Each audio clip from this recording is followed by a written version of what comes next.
Imagine getting up every day full of energy as if you were in your 20s again. What would that be like? What would it be worth to you? What is your health worth to you? Think about it.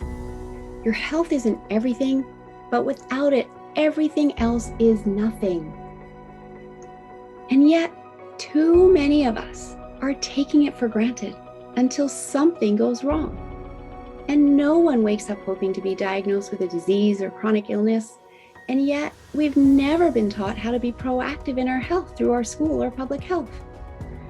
As a registered health coach and integrative health practitioner, I believe it's time this information is made available to everyone. Combining new knowledge around your health and the ability to do my functional medicine lab tests in the comfort of your own home will allow you to optimize your health for today and all your tomorrows. Don't wait for your wake-up call. Welcome back to another episode of the Don't Wait for Your Wake-Up Call podcast. I am Melissa Deely, your host, and today I have here with me Roberta Hughes of PeaceFull Living. Welcome to the show, Roberta. Thank you, Melissa. It's a delight to be here. I'm excited to be your guest today. Well, I'm excited to have you here sharing with us today, and I want to just introduce you to the audience before we dive in. Roberta is the founder and lead instructor at PeaceFull Living, a boutique hybrid studio that conveys a delicate and personalized instruction through customized Pilates, meditation, and yoga classes. Roberta's core focus is on redefining people's relationship with stress with offerings like 5-minute Zen breaks or custom-tailored approaches to stress relief and lifestyle shifts. Roberta walks alongside clients, individuals, and businesses to implement daily routines such as meditation practice to aid in clearing the clutter from our minds and ease the weight of what we are carrying, both mentally and physically. I love this work that you do, Roberta. And, I'm just starting my day here, but just reading 5-minute Zen breaks sounds so wonderful to me. Yes. It's something that I love to practice, but I really love how you walk alongside your clients in this journey. I think the work that you do, you just take it one step further compared to everyone else that I've come across that is offering meditation or yoga or Pilates, etc. And that's what I really love about you and why I wanted to have you come on the show today. So thank you so much for your time. Yes.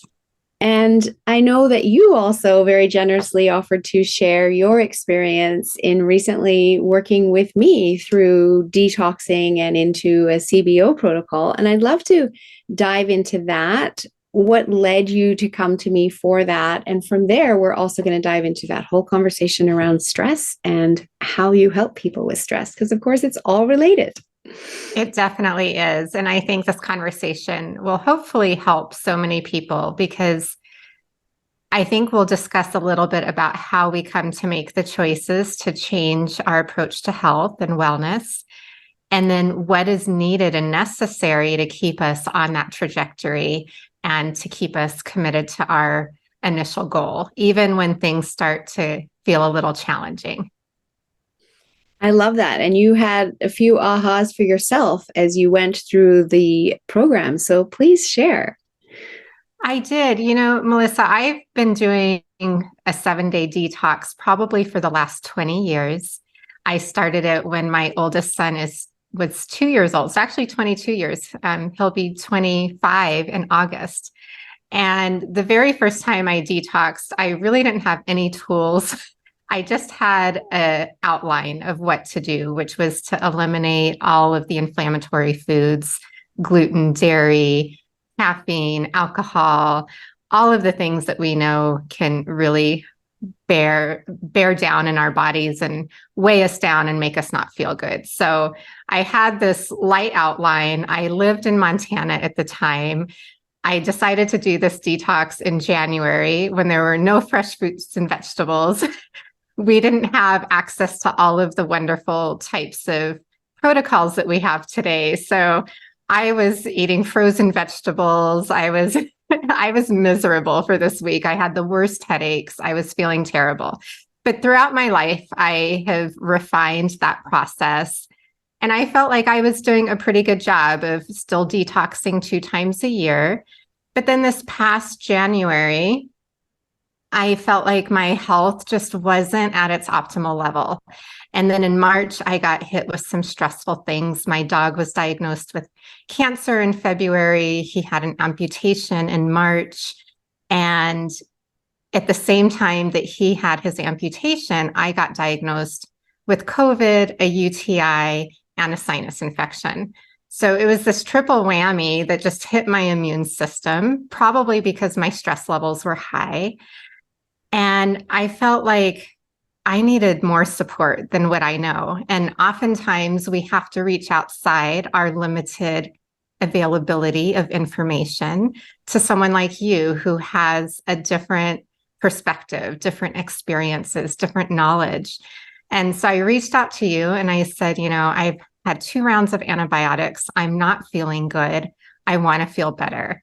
And you gave me this protocol to try, and it was definitely more die hard than my 7-day detox, but also similar in ways because we were eliminating all of the foods that I was used to eliminating. I was able to have protein every day and vegetables for dinner, except for on the fasting days. The fasting days were new for me. And that's probably the thing that was one of my aha moments. Not having food in my body was, gosh, at first I had this mindset shift of, week one, okay, I'm not going to do this. Like 1 week is enough, I can do this for 1 week. And, I was grouchy. I was upset about it. I wasn't happy. I was feeling all of the icky stuff coming up and out. And I knew that was a good thing, but I also didn't want to do it again. But then I had 5 days of pretty much being able to eat delicious foods. And I spent those 5 days looking at what is possible, what's available, rather than looking at what can't I have. I started looking for what can I have and how can I create and feed and nourish myself with the things that are available within this protocol. And I was very happy during those 5 days. So then when the second week of 2 days of fasting came up, I was like, okay, I can do this again. My mindset was a little more willing and I was more prepared. I think I had reached out to you saying, for me, the texture of the powder and water just wasn't something that I could get down. And you gave me some great pointers, like try this and this. And we added some cinnamon and just a little bit of nut milk, some coconut milk. And that made it more doable for me. So I was excited that I had something new to try. That kept me going. That kept my motivation up. And the 2 days went a little bit better. And then again, the 5 days of creativity and nourishment and what can I have? And during that second week, I was preparing to go to bring my son home from college. And he lives or goes to college in Santa Barbara. And by the third week of fasting, I shifted just my fasting days. So I wasn't fasting on my traveling days. I shifted them just so that I was ending my fasting as I was traveling. And being in Santa Barbara, let me tell you, was like this delightful experience because they have so many options available for vegan diets and gluten-free diets and, lean proteins and beautiful seafood. So it was this adventure of what's available. And I don't think I shared this story with you, but I went to lunch with a friend of mine while I was on this trip, and we were having lunch at a restaurant, and the waiter came and asked if we had any dietary needs. They actually ask you that as one of your first questions in California. So I told him, and he said, we have some delicious fun-free desserts. And so he called it fun-free foods. And I wasn't having dessert at that time, but what he said really transformed my perspective in that moment to how we get so accustomed to eating for fun that we think that that's how we're supposed to eat all of the time. So then when we do ask ourselves to do these protocols that are more diligent, more focused, more disciplined for our health, we're just looking at deprivation. So when he said fun free, I said to myself, well, we really shouldn't be eating for fun all of the time. Like maybe 80% of the time, we need to be eating to nourish and nurture the health of our bodies. And that 20% could be for fun. And I don't know about in Canada, but I think here in the US, people have just become accustomed to everything should be a celebration, everything should be fun. But then that takes away from the celebration of the moment, too. So I probably gave you way too many things, but I wanted to share that whole experience with you for that first 3 weeks of the liver detox.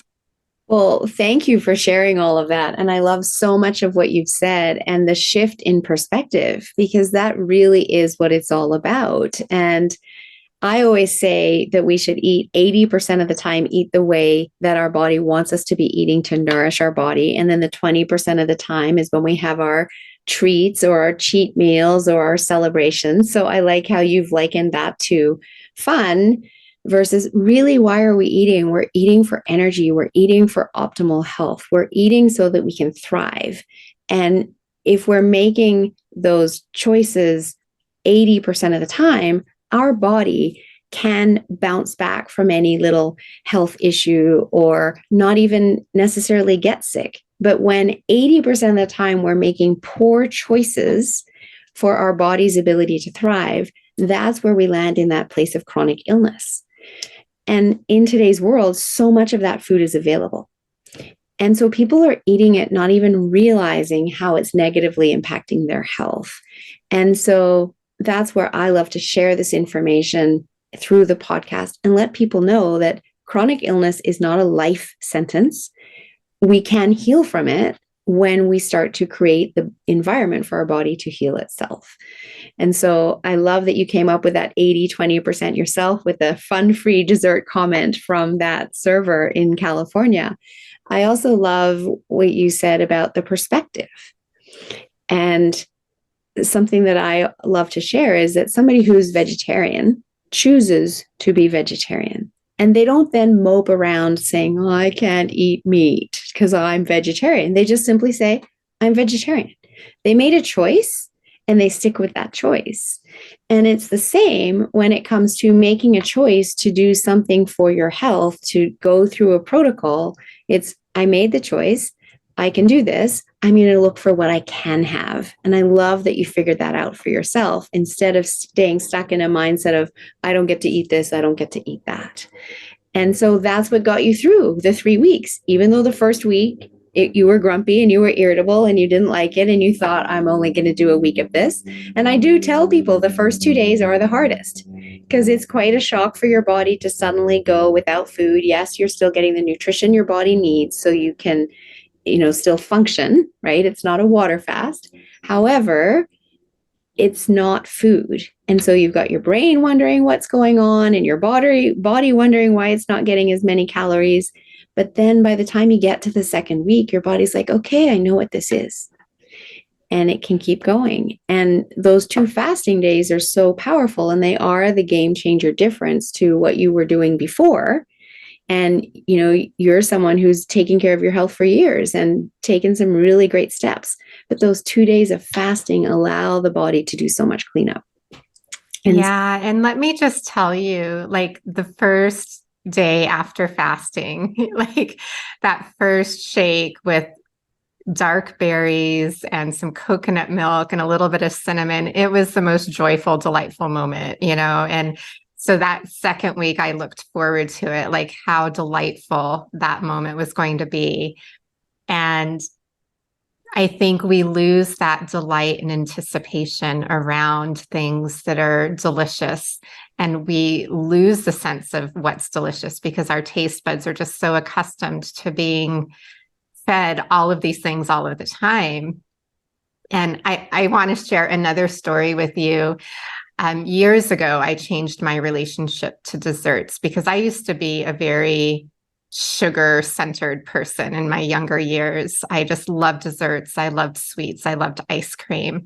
And I've gotten away from that over the years. But when I was in my early 30s, I went on a silent yoga retreat, and they provided all of the foods, and it was pretty much like the CBO protocol, mostly vegan for breakfast and lunch, and then usually fish and vegetables for dinner, no desserts. But on the very last day of the retreat, they were baking this raspberry tort with an almond crust. And we walked in, and just the smell of the aromas, the baking, like you could smell almost every single ingredient.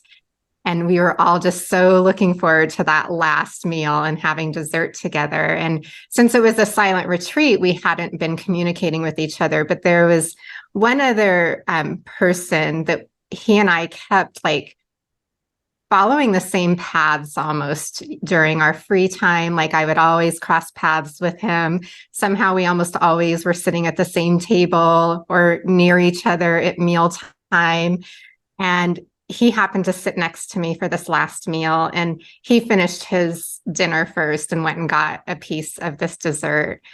And when I saw it on his plate, it looked like the most beautiful thing that I'd ever seen. And then I saw him take his first bite, and his face was just pure joy. And in that moment, I thought, like, that's what dessert is supposed to be. It's not supposed to be just feeding ourselves sugar all of the time. And that really transformed my relationship to sugar in that moment, because when you just see pure joy, like that's what a dessert or a celebration to me is. It's not just fixing a bowl of ice cream every single night and sitting in front of the television. And eating it mindlessly, right? Yes.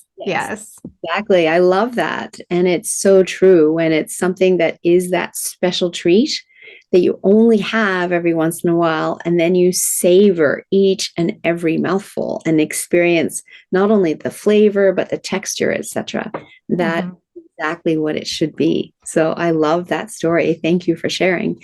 You're welcome. You too. How are you feeling now, having completed that protocol, compared to where you were at when you first came, looking to feel better and overcome the triple whammy health issue that you had?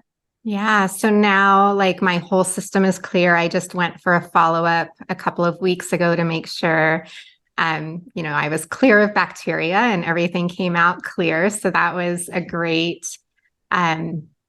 affirmation. But I have had more energy. I have felt better in my clothing. I'm not one that tends to be overweight, but if I'm holding on to 5 to 7 pounds, it feels like a lot to me. And I shed probably 7 pounds during that 3 weeks of the liver detox. And I just feel like my system is flowing better. I'm sleeping better. I can tell when I eat foods that aren't agreeable because I get bloated almost immediately, where I used to feel like I was bloated almost daily. So now I'm identifying even more than I had known in the past which foods I'm more sensitive to and which foods just aren't agreeable to my stomach. I think I shared with you last week that now that I'm able to have grains again, I've been having them almost every night, either brown rice or white rice or a brown rice pasta. And I was starting to feel sluggish and heavy and bloated again. Having them once or twice a week, I've realized, is okay, but having them in my diet every single day, I'm just not going to feel as good. So I feel like I'm getting to know myself in a more intimate way. And I always get excited about that because information is power. I absolutely love that you shared that, because when I guide people through this program, not only do I love to hear the benefits like better sleep and, feeling better in your body and the bloating's gone, but what I really love to hear is the awareness, right? That connection to your body and understanding how the foods you eat impact how you feel. And then being able to make those choices. Do I want to eat this every single day, or do I want to have it just once or twice a week? And as you say, information is power. When you know that about yourself, you can make those choices. And, if you're going out with friends later in the week, maybe you don't have as much control over the food. So you accept that I don't have control over the food. I'm going to go, I'm going to have a great time. I'm going to enjoy the food. I'm going to make sure that I eat what my body loves earlier in the week so that it can handle whatever it might get later in the week. And you can make all of those choices. And then dining out now, too, is so much easier than it used to be because restaurants, that restaurant in California asking you in advance, do you have any, food sensitivities, etc., is awesome. But all restaurants today are able to handle that. Even if they don't ask you in advance, if you say, hey, I can't have this, this, and this, they can still make recommendations off the menu or come up with a meal that is, a piece of fish or some chicken, turkey, some meat, some salad on the side, and some steamed veggies. They can all do that. So don't feel like you can't go out and enjoy life because you're doing a protocol that is helping you thrive. Part of helping you thrive is also being social. We're humans, right? So what I love about this is you don't have to put your life on hold. You were able to visit friends. You were able to move your son home from university while doing the program. I don't advise it in the first week because the first week you're still getting used to it. But by the third week, that's perfect timing. And that's why you timed it that way. Yes. And that's why I love to guide people through and work with people on this to help you set this up within your life and make it doable. Yeah. And I've actually had a fun time, instead of telling a waiter, like, I can't have this or I can't have that, I'll just say, hi, I'm gluten-free, dairy-free, alcohol-free, sugar-free, whatever I'm free of in that moment. I said, would you help me find something that would work? And they almost always say, let me go talk to the chef and see what I can do. But I've noticed, like, when people say, oh, I can't have gluten or I can't have this, or it puts a more negative perspective, I think, on the social aspect as well as on the weight person, because then they're worried about you. But I've noticed when I take that more proactive conversation of, I'm free of all of these things, what can you help me build? Then they become more excited about, well, let me see what we can do. And it allows them, especially when they go back to the chef too. I bet the chefs love it because they get to be a little bit creative here too. So, yes. Yeah. I actually, for Father's Day, I was visiting my family in Arizona, and my dad loves to do brunch buffets. And, it's his day. He gets to pick. And at first I was like, oh, there's not going to be anything I can eat because, buffets, we have no control over how things were prepared. So again, I made friends with my waitress and I said, I'm free of all of these things right now. Can you tell me what out here is available for me? And she said, let me go talk to the chef. She came back with her list and she was super excited. And, I felt empowered and I got to choose what was available. I love that. And it's fascinating to see that the servers staff that you are working with and doing this is that they're excited to help you, right? Yeah. Probably because it's a little bit different for them as opposed to just the same old, same old. Now they're being asked to help and people love to help, right? Yes. And so they'll remember you at the end of the day too, because you were the one that they got to go that extra mile for. And that makes them feel good. So I love really great tips. Something else that you also commented to me, and maybe this was part of your aha about the whole mindset perspective, but when you mentioned that you were on this protocol to friends, some of their response was, oh, I could never just eat those foods or be limited to that or stick to that. Tell me a little bit more about that. And from that. I feel like it's in the nature for most people to be stuck in the I can't. And so, now being on the CBO protocol, there are still things that I'm not adding to my diet on purpose. And I'm in the place of, I like to eat a vegan lunch or I like to eat a gluten-free dinner. Kind of like you said, I'm a vegetarian. I've taken more of that positive conversation. And so when I share that with friends, sometimes they'll say, oh, I couldn't live without pasta, or I couldn't live without red meat, or I couldn't live without bacon or dessert or dairy or ice cream, whatever it is that is their thing, I guess. Until I think you remove yourself from habits and patterns, you don't realize what options are available when you stay in your limited perspective. So I haven't been replying to them when they say that. I just let them be in their place of I can't, because from the work I've done with people over the years, I know at this point in my life that a person needs to be ready to choose it for themselves. And Absolutely. so all I can do is choose it for me Mhm. and say, I kind of felt that way too at one time, that I couldn't live without ice cream, or I couldn't live without a glass of wine, on the weekends. Because for that 3 weeks of no wine, one of my favorite things to do on a Friday night is pour a glass of champagne and watch the sunset. And that's just kind of a ritual that I had. And, it definitely was one of those things that I enjoyed. But I did without it for 3 weeks and I was completely okay. I could still watch the sunset and sip on a cup of tea or have something else in that ritual and in that moment. I love that. And I love that you recognize that, you can only choose for yourself. We can't force Mhm. anybody else to do this. We can't do the detox for them. They have to absolutely be ready. But coming to that place of readiness and then stepping into it is a choice. It is a mindset.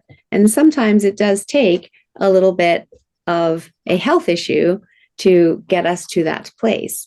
And yours was relatively minor, thankfully.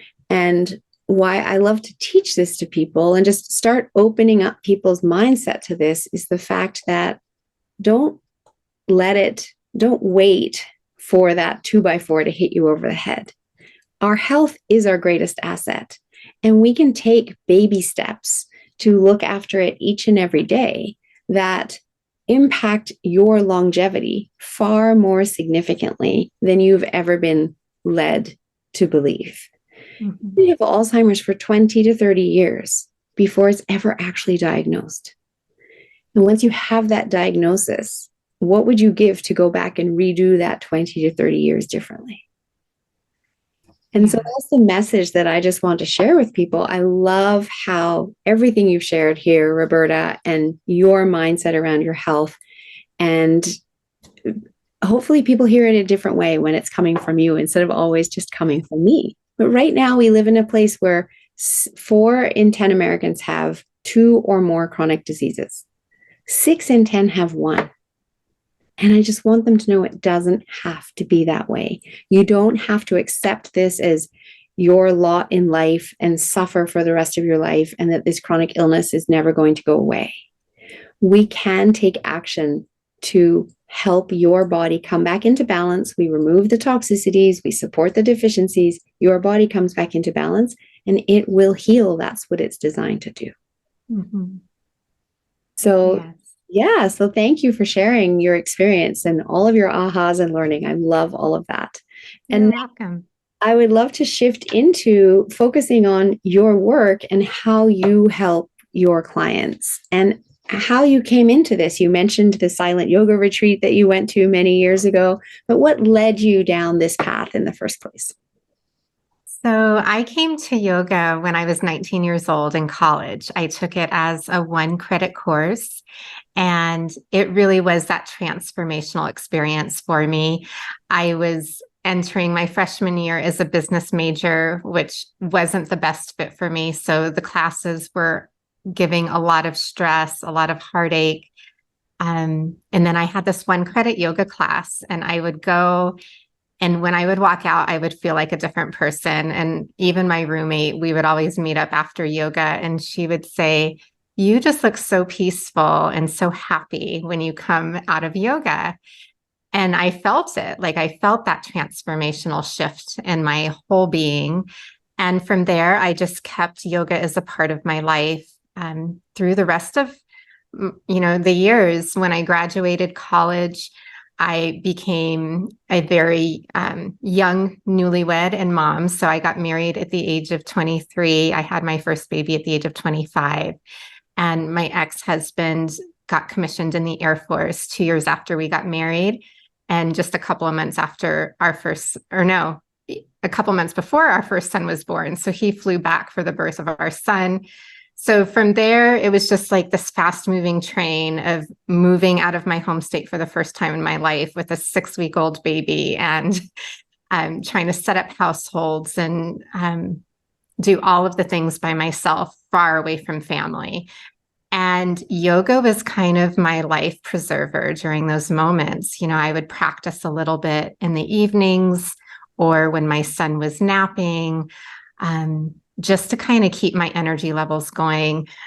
Because of the Air Force and the schedule, I was almost a single mom in those early years of parenting. So I used these little pockets of time throughout the day because I didn't have hours to just focus on self-care. So my second baby, I had 4 years after my first. So before the age of 30, two children under the age of 5, still moving households, still, trying to do all of the things myself far from home. And I don't know if you recall those early stages of parenthood. I now call them the boot camp years because you're exhausted, you're sleep deprived, you're trying to figure things out, you're hoping your children live through the day. Our job is to keep them alive. And that can be a lot of pressure depending on what happens during the course of a day and how active and ambitious they are. So when they would rest, I would take these little pockets of time on the floor, 5 minutes of a yin yoga pose. My second son was not a sleeper, so I would put him on a mattress on the floor. I would do a few yin yoga postures. We would have some quiet time and then back to being busy.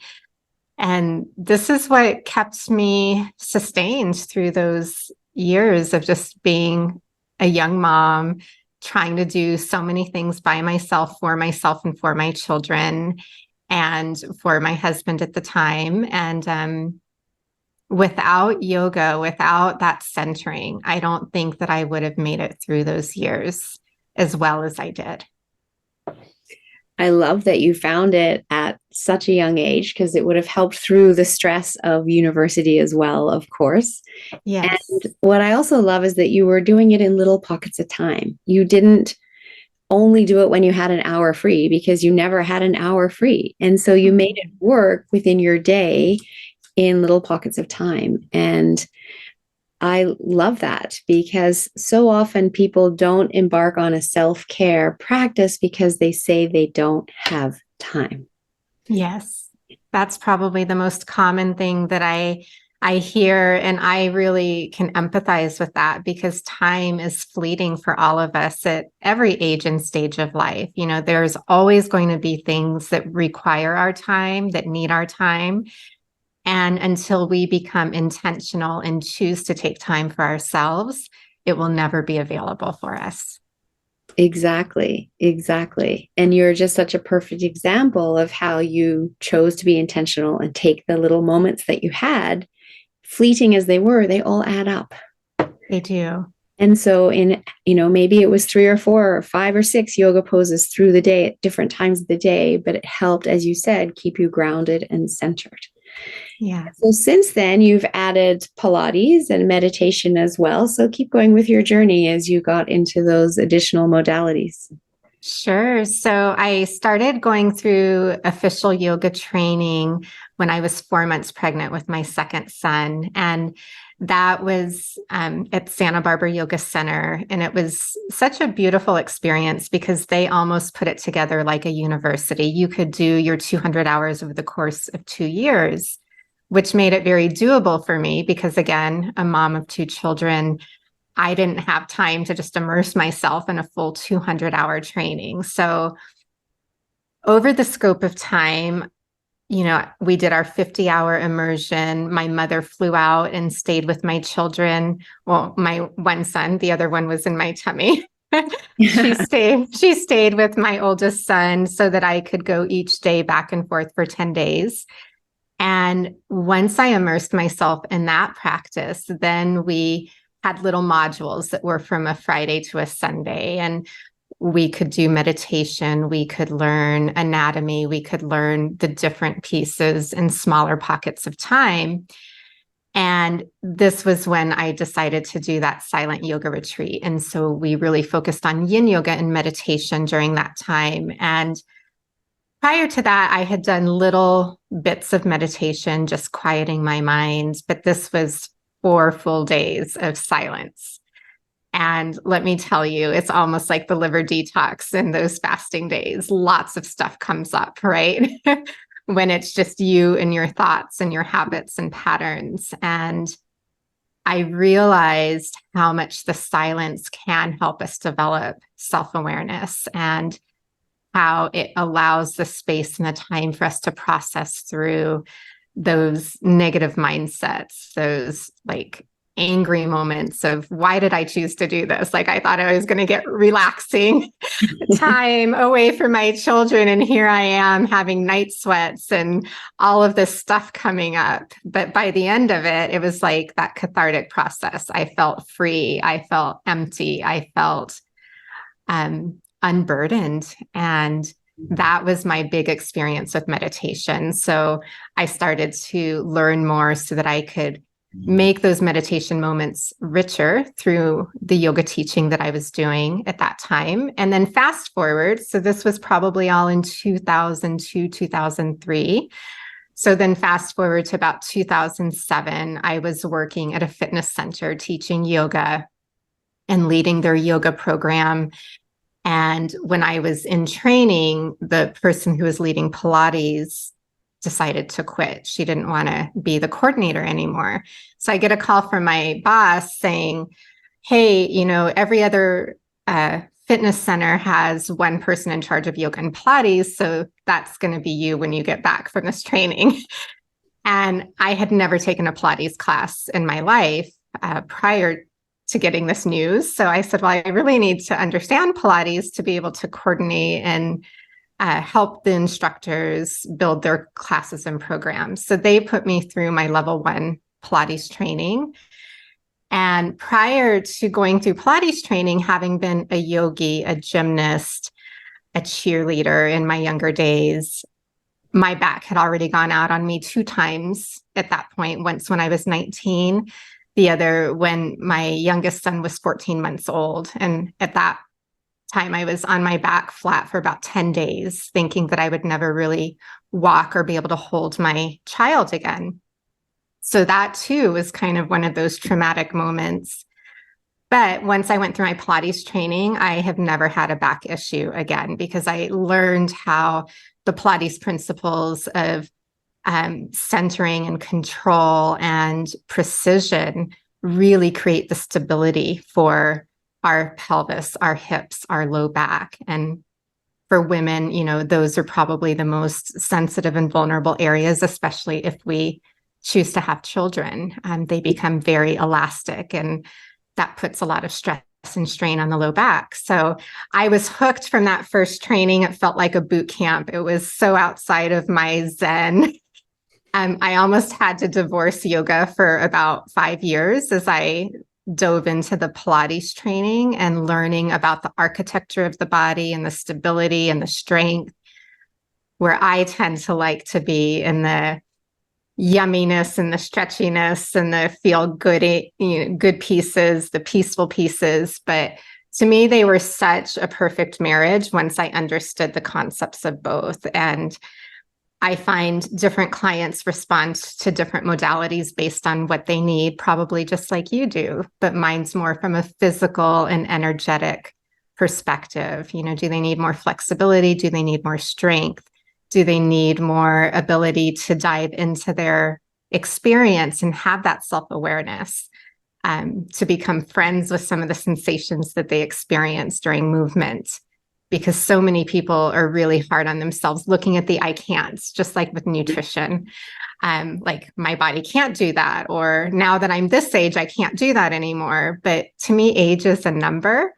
Yep. And the whole reason I do the practices that I do is so that when I'm 60, 70, 80 years old, my body still is capable of moving in the best way that it can in that moment. I know it's going to be different every 10 years. I turn 50 tomorrow, actually. Oh, So, happy big 5 yes, yes. And, I feel healthier than I probably did when I was 30. So to me, age is a number, and there's so much we can do to feel fantastic, to feel wonderful, to feel vibrant, to feel healthy in our bodies at every age and stage of life. And I agree 100% with everything you just said there too. So thank you for again sharing that with my audience, because Yes. it's so true. And tell me, how do you work with your clients? So I know you work with some clients on Zoom. In your bio, it's a hybrid model. Please share with the audience how they can work with you and what you offer, because as I said at the very beginning, it is unique in that you are meeting each client where they're at and guiding them through, just as I do with my detox programs. People could buy the detox program off the shelf and just go and do it. And then, do they finish it? Do they give up on day 1 or day 2 of the fasting? And it's the same. You can go find a yoga class online. You can go find a meditation online. However, do you get the same results as when you work with an expert like you? And so please share what people get when they work with you. So with me, it's all about a customized approach, because I believe one size does not fit all. And even though the practices may be the same, the application of the practices never is the same for each person. I have an online community, and that's really for people who like to be more independent.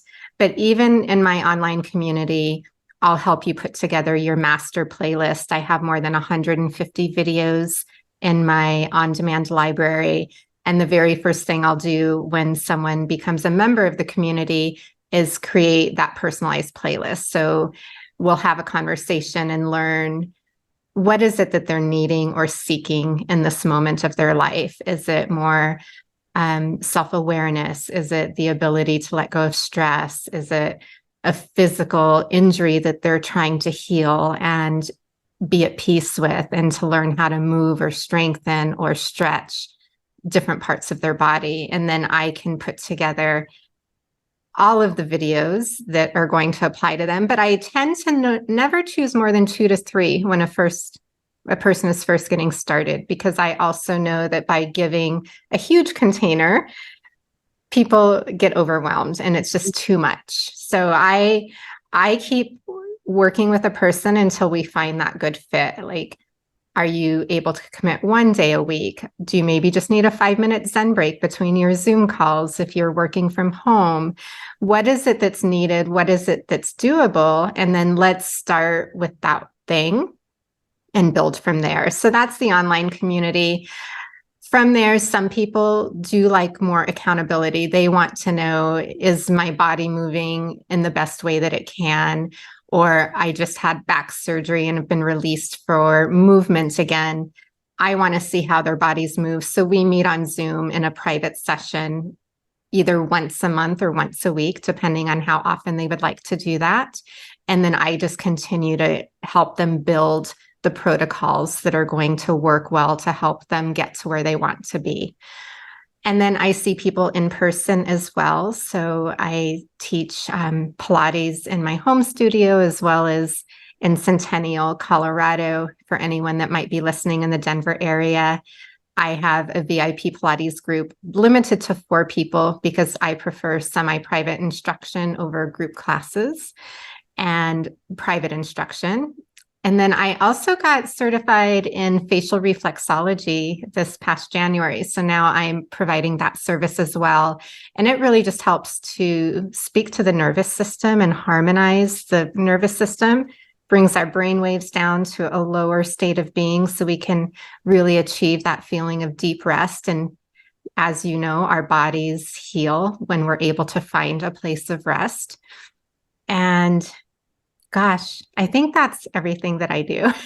I have started to do some retreats as well. So I've led 2 mini retreats in Arizona this year, and I hope to expand and do more things in other spaces as 2023 goes on. So I love all of that. And that's a lot that you do. So there's so many different ways that people can work with you, and so many different offerings that you have for individuals. So anybody who is looking to implement a self-care routine or improve their self-care routine can absolutely benefit from having a conversation with you. And because you meet them where they're at, they will come away with an action step that is doable for them. And that's what's so important. As you said, if you give someone too much, they do nothing because they're in overwhelm and they don't know where to get started and they just stop. So I love that you do make it so customized and meet them where they're at and keep working with them as they build up through the protocols. So Yeah. beautiful. Thank you. Thank you. And you, of course, are also part of my Start Now, Live Well program, which is Yes. a program designed for people who want to optimize their health, who want to focus on longevity, who want to release all of the baggage that they may be carrying around that may have triggered some kind of chronic illness, and heal all four bodies, the physical, mental, emotional, and spiritual, because that's where we get that full healing. And you're one of the amazing practitioners that's part of that program, because so often stress is what's triggered all of the health issues. And we need to come back and address that stress and make sure that we're getting the individual out of that stress state. And so your work is so, so important. 90% of doctor's visits are due to stress. Yes. So your work is very much needed in the world today. Well, thank you, Melissa. You're very welcome. And on that note, I love to ask all of my guests, what does "don't wait for your wake-up call" mean to you?